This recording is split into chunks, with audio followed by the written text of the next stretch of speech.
Firman Tuhan berkata, jangan pernah membalas jahat dengan jahat, tapi usahakanlah berbuat baik kepada setiap orang. Bapak, Ibu, Saudara-saudara, orang cenderung ketika dijahati pasti membalas kejahatan. Tetapi firman Tuhan katakan jangan pernah balas jahat dengan jahat, tetapi usahakanlah untuk berbuat baik kepada semua orang. Sebab orang ketika kita berbuat baik kepada orang yang baik kepada kita, itu biasa. Atau kita mengasihi orang yang mengasihi kita, itu pun biasa. Tetapi ketika kita bisa berbuat baik, kita bisa mengasihi orang yang berbuat jahat kepada kita, itu baru anak Tuhan dan sesuai dengan firman Tuhan. Saya tahu ini bukan hal yang gampang, tetapi apabila kita mau, kita pasti bisa. Bagaimana kita berbuat baik kepada orang yang berbuat jahat kepada kita?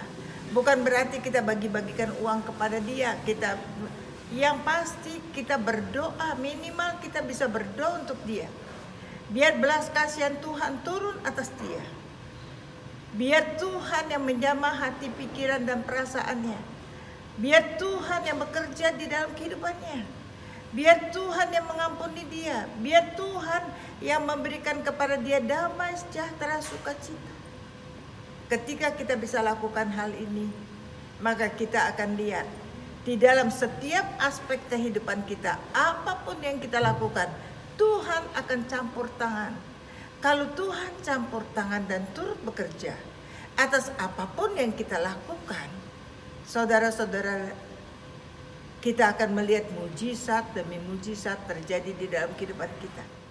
Tuhan katakan usahakanlah untuk berbuat baik kepada setiap orang, termasuk orang yang berbuat jahat kepada kita. Bawa dia dengan hati yang tulus, dengan kasih yang tulus di hadapan Tuhan. Biar Tuhan yang menjamah hatinya, Tuhan yang menguasai pikiran dan perasaannya. Dan itu akan membuat sesuatu yang luar biasa terjadi di dalam kehidupannya. Sebab penghakiman itu bukan hak kita, itu haknya Tuhan.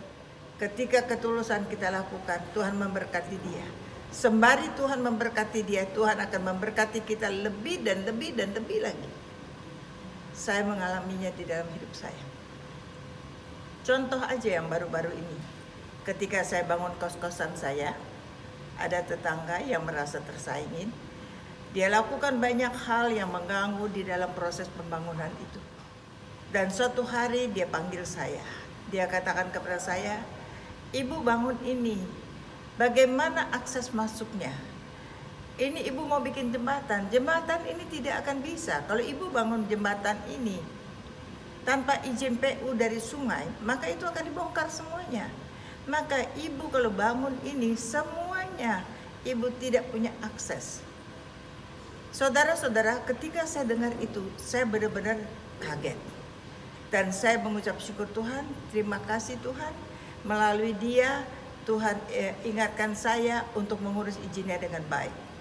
Hal yang pertama yang saya lakukan, saya tidak marah dengan dia. Maka saya naik ke bangunan, maka saya pindah lobi yang harusnya di tengah, yang harusnya pakai aset jembatan untuk lobi itu, saya pindahkan ke depan.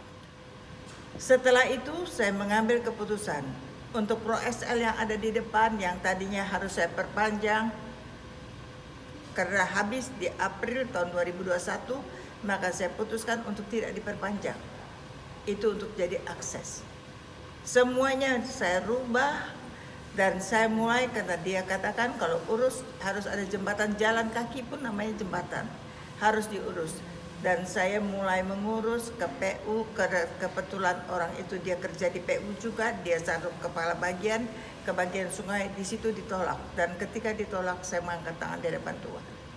Saya katakan Tuhan punya cara untuk menolong saya. Maka singkat cerita, Tuhan jumpakan kepada saya dengan orang yang tepat melalui Pak RT, sehingga izin itu saya dapatkan dan semuanya berjalan sesuai dengan prosedur. Bapak, Ibu, Saudara, saudara tahu bukan keburukan. Ketika saya mengangkat orang itu setiap hari di dalam doa saya, Tuhan ampuni dia, berkati dia, kuasai hati, pikiran, dan perasaannya. Bapak, Ibu, Saudara, Ternyata Tuhan pakai dia untuk memindahkan di mana lobi, untuk mengatur akses, dan hasilnya menghasilkan sesuatu yang baik. Itu sebabnya firman Tuhan berkata, jangan pernah membalas jahat dengan jahat. Berbuatlah baik, usahakan kepada setiap orang. Ketika hati kita tulus, perbedaan antara Tuhan dan manusia, Tuhan melihat di dalam hati. Ketika hati kita tulus, kita lakukan semuanya berserah kepada Tuhan, minta campur tangan Tuhan, maka Tuhan yang campur tangan dan hasilnya mujizat terjadi. Saya percaya setiap orang yang mendengarkan firman ini, dia akan mempraktekkan di dalam hidupnya. Dia tidak akan membalas jahat dengan jahat, tetapi dia akan mengusahakan berbuat yang terbaik, minimal dengan berdoa untuk orang itu. Yang percaya dan mau melakukannya, bersama-sama dengan saya katakan, amin.